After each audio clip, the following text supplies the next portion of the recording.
Hello, I'm Ann Bocock, and welcome to Between the Covers, presented by WXCL Television and Murder on the Beach Mystery Bookstore in Delray Beach.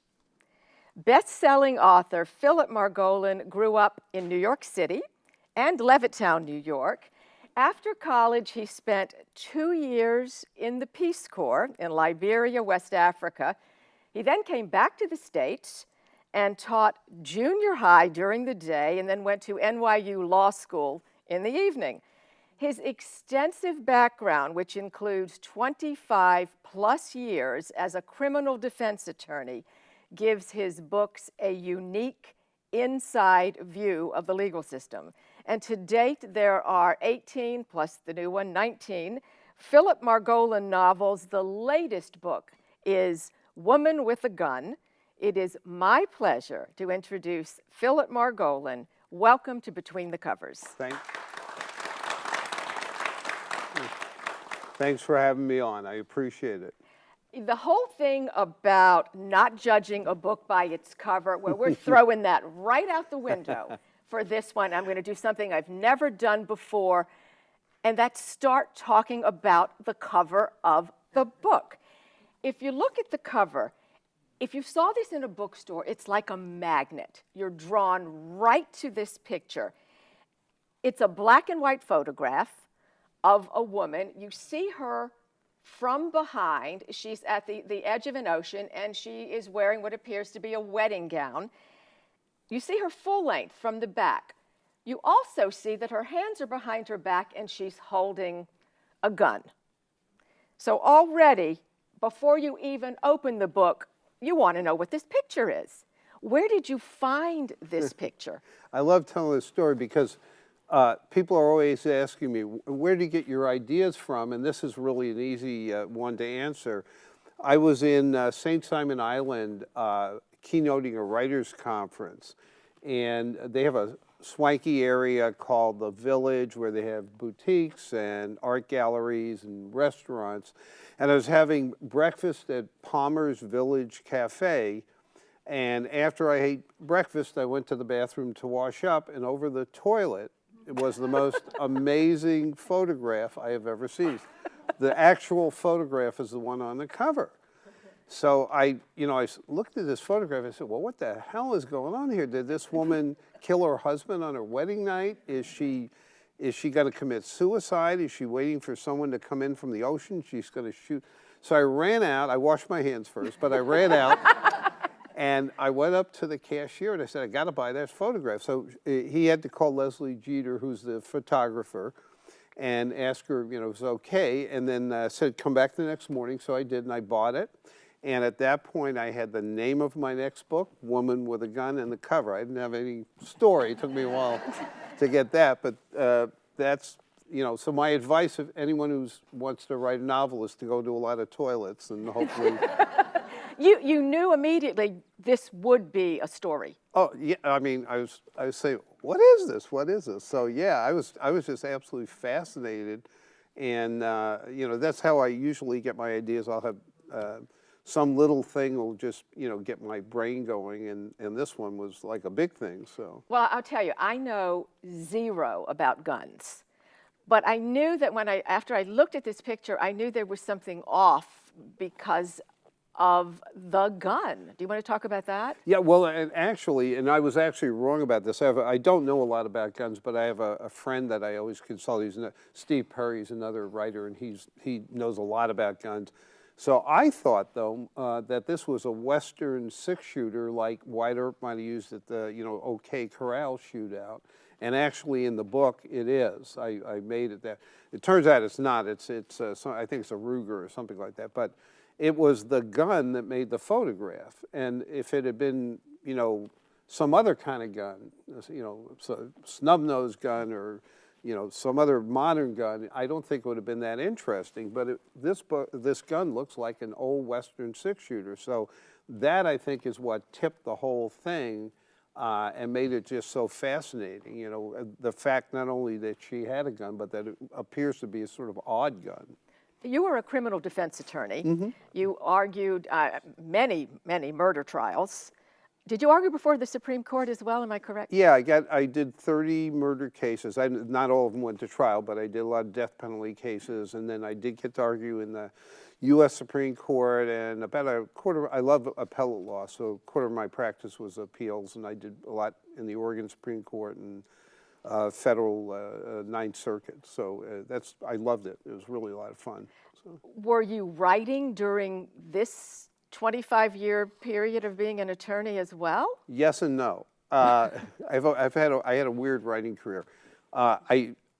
I never ever thought about writing as a career. I wanted to be a criminal defense lawyer, do murder cases since I was 12, and I have been a voracious reader since early in elementary school. I started reading a couple of books a week.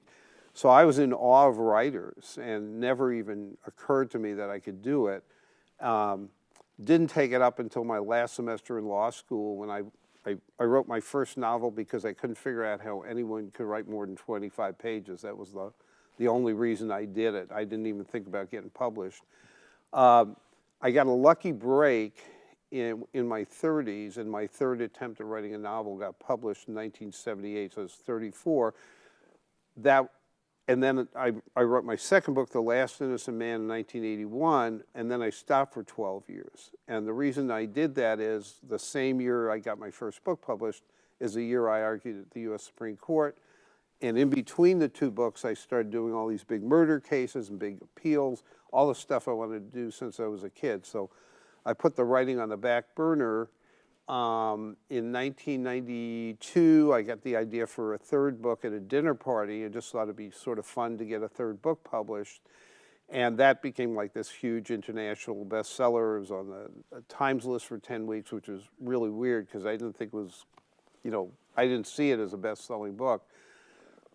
So then I thought, well, I didn't know if I liked being a full-time writer, and I also didn't know if I'd be a one-hit wonder. You had this one big book, and then you quit practicing, and then you starve to death because your next book doesn't do so good. So I stopped taking cases and spent, as the caseload went down, my writing went up.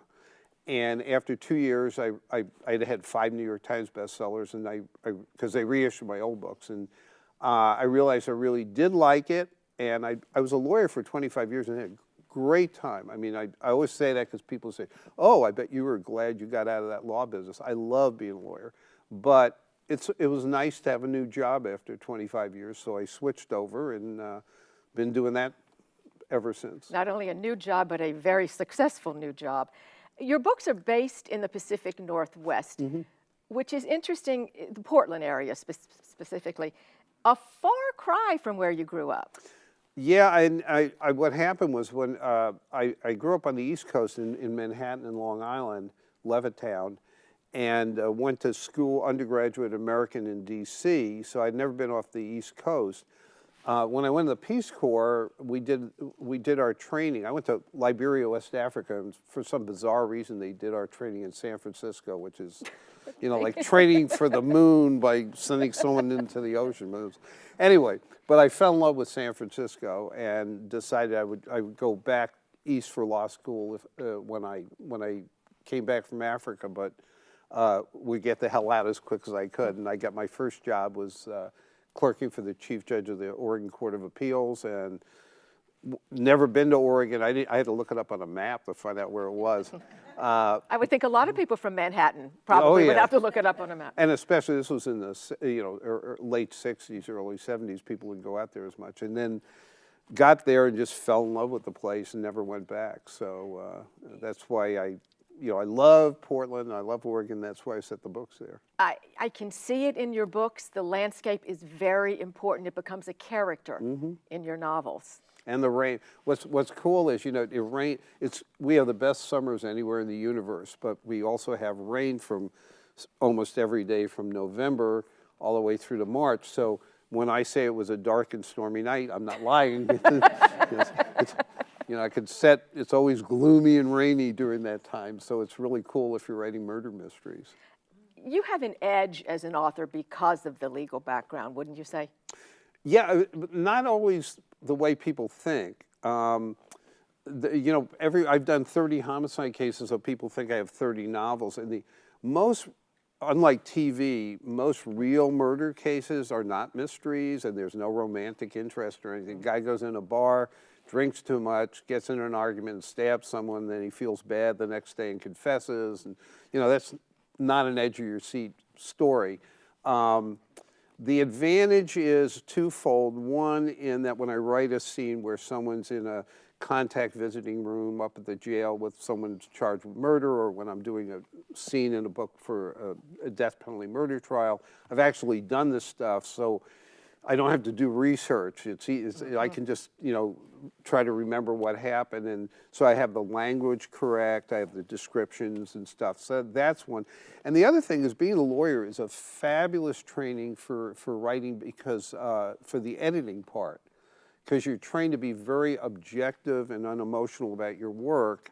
And if you want to be a good writer, you can't have any ego involvement whatsoever. You've got to be able to accept criticism about what you're doing from an editor, and you've got to be objective yourself. You can't fall in love with your words. So as an attorney, you're never get emotionally involved. And as a writer, you shouldn't get emotionally involved in your stuff. And it's really good for me able to read something I wrote and thought was brilliant, and then the next day come back and say, ugh, this is really not very good. And that aspect's very, very useful. There has to be one book you were emotionally involved, and that's what you wrote with your daughter. Oh. Because you did a children's mystery, Vanishing Acts. First of all, what was it like at that point to write a children's book? And secondly, with your daughter. Yeah, that's the most fun I've ever had. I have two kids. My daughter's 36 and very accomplished. My son's 39 and very accomplished and stuff. But an editor in the children's division of HarperCollins asked my adult editor if I'd be interested in doing a young adult at that point. It turned out to be 8 to 12-year-old. And I mentioned it to my daughter because I wasn't sure I wanted to do it, or if I could. I mean, I'd never written for kids that age. And she got real excited. She says, let's do it together. So I said, okay, but you're going to do all the work, which is why you have kids anyway. So you used to be that when you had the farm, you know, you had a ton of kids so they could go out and do all the work, and you could drink hard cider on the porch. And so, but this, I said, if I'm going to do it, I said, we'll brainstorm stuff, but then you're going to, and I actually wanted her to learn how to write a book. So, but it was great. We get along great, and neither one of us, you know, has a big ego, so we were able to really work well together, and it was just the most fun I've ever had. I really enjoyed it. It was fun because you were with your daughter? Yeah, that was the whole thing. Just doing a project with her was well, you know, kids are really tough to impress. So I would think that this would not be such a piece of cake, writing my this kids book. are totally unimpressed with me. Yeah. They're both smarter than I am and much more accomplished, and they've never taken me very seriously ever. So well, I applaud you for doing the children's book, because how important is it to get kids to read something, anything? They have so many distractions. Growing up, books were like my oxygen, but I did not have the distractions that teens have today. I'm really heavily involved with the Chess for Success program. I was one of the founders in '92, and we used chess to trick kids into learning study skills. And one of the great things about playing chess is it's not a video game. You actually have to interact with another human being. So we're in like 76 Title I elementary schools in all over the 19 school districts in Oregon. But that's one of the best things about getting kids involved with chess, is that they can't, it's not, they have to be with a person, and they're not in front of a monitor, and gets them out of the house and that sort of thing. So, did this come out of what you did when you taught junior high school? Is this where you... The chess program? The chess program. No, I was a delinquent as a kid. I was really a horrible student. I was in all the dummy classes, and I had a short attention span, and the kids in our neighborhood we were doing judo and football, and then we got into chess for some reason. And I just got fascinated by it. And flunked math in the 8th grade. I had to go to summer school, and Dr. Zoll, my summer school teacher, saw that I had chess books with me, which I shouldn't have. I should have had math books. But he asked me if I wanted to play after, and I was able to beat him about half the time, and another high school teacher all the time. So sort of gave me self-confidence. And if you play chess, you have to sit with your feet on the floor. You have to focus all your attention on the problem, which is what move. You have to take your time. You can't get excited. And by learning how to play chess correctly, I also learned how to be a good student, because instead of getting mad when I couldn't do a math problem, throwing a book, which I used to do, I realized, that chess move took me a long time to figure out. So maybe if I calm down and just relax and go through all the possibilities. So my grades went up and I got out of the dummy classes, but I was still a behavior problem. Well, you can't have it all. It's just so refreshing for me to hear that you were not the A student all the way through school. Never. You did spend a couple of years in the Peace Corps in Liberia, West Africa, as you said. These were the days where idealistic young people were sent into the villages to help the less fortunate. What did you actually do there? Oh, I was in Monrovia. They had a special public administration project. I worked in the Liberian government. I was an administrative assistant to the Liberian Director of Foreign Trade, and then I was a transport economist with the Harvard Advisory Group and the National Planning Agency. And if anyone here who was in the Peace Corps knows that those titles are much more grandiose than what I actually did. So, but it was a fantastic experience, and I think it was much more valuable than any school I ever went to, because you get to live in a country where people don't think the way they do in America. You learn that it's not necessarily bad. People can look at things differently and have a different type of culture, and that doesn't mean that it's bad or evil or anything. And then I got a phenomenal opportunity to travel, which back in the 60s a lot of people didn't do. So I was all through the Middle East and Russia and all over the place on the government dime, which was, was really, I couldn't have afforded to do it. I didn't have a lot of money. So usually if you ask Peace Corps, people in Peace Corps say best 2 years of their lives, and I think that it was certainly most exciting. My daughter went into the Peace Corps. So you certainly supported her wanting to go. Oh, yeah. I always tell this story that my mom was one of those people would not come right out and say she didn't want me to do something. So my last semester in college, I get a letter from her. This is after I've been accepted to go to Africa and Liberia, which is the West Coast, and she says, how's school? How's everything going? And then included in the letter was an article from the New York Times about nuns being slaughtered in the Congo. So I call her up. I said, Mom, if you don't, we could always talk to each other. If you don't want me to go in the Peace Corps, tell me. I said, I'm going to go anyway, but you can always be honest with me. She said, no, I just wanted you to know what was going on. I said, well, telling someone about nuns being slaughtered in the Congo when they're going to West Africa and Liberia, it's like telling someone got shot in New York when they're going to L.A., But I think she thought that Africa was like a block long. This was like a small area or something. You've had some of your work adapted for TV and for film. Is this tricky for a writer? Because you've already written this, you've edited it is the way you want it. Yeah, actually, I was lucky in that I've had two books made into movies. Last Innocent Man was HBO. Ed Harris starred in it. And then I had a miniseries, Gone But Not Forgotten, with Brooke Shields. And both were good. One, Last Innocent Man, was fantastic and got a lot of award nominations, and the other one I thought was really good, solid. So that didn't bother me. But actually, when my books are projects like crossword puzzles, and once I'm done with them, I sometimes forget who the characters are and what the plot was. I mean, I'll reread it for some reason years later. Say, oh, did I write that? That's interesting stuff. So I found it interesting to see what someone else would do with my work. And I had about half my books have been optioned for the movie. So 2 got made, but I got to see screenplays for a number of other ones. And I just find it interesting to see what someone else's take on what I do. I've never heard an author say that before. They're usually very, much close to the vest, and they don't like when the changes are made. Go ahead. No, I was going to say, I got really friendly with the producer of the first book, Last Instrument. He didn't like having authors on the set. He says they go nuts if you change a word. And I said, listen, once you give me the check, you can put mutants and spaceships in. I don't care. So they said, oh, I like you. So I got a part in the movie and got to listen to the sound equipment and go to dailies. That's fun. It was great. Yeah, it was great. It was really interesting. What about dialogue? As a reader, I have to have the dialogue to be realistic and not forced.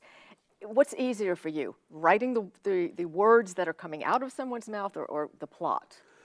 Well, I'm a plot guy. I mean, both are okay. I'm a plot guy. I'm really, actually, my weakness is in character development. I really have to work hard at that. Plot. I don't think I've ever had an editor or hardly any reviewer criticize the plot. I do get slammed. My brother and I had a joke. You'd read this review and it would say, great plot, really fabulous, terrific, and then there would always be a sentence, but Margolin's characters are one-dimensional. And we would just laugh about it because it was like so I have to work really hard. I think after about 19 books, I'm starting to get to the point where they don't say that in the reviews. I think you might have that now. It wasn't easy, though. But the dialogue, the way you do the dialogue is I just talk to myself. And so what I do is here's a trick. So you write the dialogue out. Then you read it out loud. And we don't speak the way we write. You don't normally say, I do not like that. You say, I don't like that. Mm-hmm. And when we speak, we break things up, and it's not in complete order. You're just trying to communicate some idea. I mean, for me, one of the most embarrassing things is to read a transcript of one of my trials. Because when I was doing the trial, I thought I sounded like, the most brilliant orator who ever lived. And then you read it, oh my God, I sound like a moron. So reading the stuff out loud, it will let you hear the clunkers. And what I do is I just talk to myself back and forth. Dialogue's tough because it's got to be logical. If someone A says something, the response by B's got to make a lot of sense. And I don't find it tough to write dialogue, but it requires a certain amount of work. Something that was tricky in this book, Woman with the Gun, which I loved, was that it was a story within a story. Mm-hmm. And I think you have to do that well or it doesn't work. Yeah, for me, I'm more of a fan than I am a writer. I love writing books that usually if they have 2 or 3 stories in them that don't appear to have any connection whatsoever. You say, well, why are they talking about with this? What does this have to do with anything? And then they come together. So I like to write books like that, where it's not necessarily apparent right away what's going on, and then slowly but surely you figure out, oh, they are all connected up. Oh, no, that's so true, because as a defense attorney, it's your duty to defend this person, whether they're guilty or not guilty. As a novelist, I'm hooked because I'm not so sure if this person is guilty or not guilty and who is the guilty person. So that I applaud you for. I love that in your books. That's my job. It's supposed to confuse you so you'll like the book. So. Tell me, how long does it take you to write a book? How long did this one take? Well, I mean, usually about a year and a half. The hard part for me is getting an idea, because idea's this big and a book's this big, so getting an idea that's big enough to fill up, 400 pages, that's the hard part. The writing for me has never been that tough, but getting a complex idea that will make an interesting story, that's hard. Once I get the idea, I figure out the ending, and I won't write a word till I know the ending, because the ending's the most important part of a book. If you read a book, well, how many of you guys have read a book or seen a movie that was really good but had a dumb ending. Yeah. So what do you tell your friend? You know, I just saw that movie. It was so stupid at the end. You forget you loved most of it, but the ending leaves a bad taste in your mouth. Flip that over. How many of you have read a book or seen a movie that was okay, but it had a fabulous ending? What do you tell your friend? Oh my God, when I found out who the killer was, my jaw dropped. You forget most of the book really wasn't that good. So I won't write a word, literally won't write a word until I've got the ending. I can change it because it's my book, but I have to know a roadmap. Where am I going? And then once I've been thinking, and I've actually thought about executive privilege, took me 10 years between getting the idea and writing it, and Worthy Brown's Daughter, which was the book I wrote before that, which is a historical novel. I started that in 1983. So I'm not lying when I say sometimes it takes me a long time to work the idea into a book. But once I've been thinking about it and I'm comfortable with the characters and the setting and I know the ending, I do a very extensive outline, which takes 1 to 3 months. And I literally talk my way through the book from beginning to end. And then once I have the outline done, it's a snap. I just take each paragraph, turn it into a chapter. It's not very good. I think of it as a 400-page outline. And then I spent months on quality. So usually the hard part is how long it takes me to figure out the ending and the idea. Once I got that, it's about 1 to 3 months on the outline, and then another maybe 6 to 8 months writing the draft and then doing the editing process. All right, well, this one, Woman with a Gun, we know that after talking to you that there's already another one percolating inside of your head, so we'll be waiting for that one as well. I want to thank you so much for being here. This has been such a pleasure. My guest has been Phillip Margolin. His latest book is Woman with a Gun. You'll notice the black and white picture. Pick it up, read it. It's fabulous. This is Between the Covers. I want to thank you all for watching. I'm Ann Bocock. Until next time, thank you. Well, thank you so much. Oh, yeah.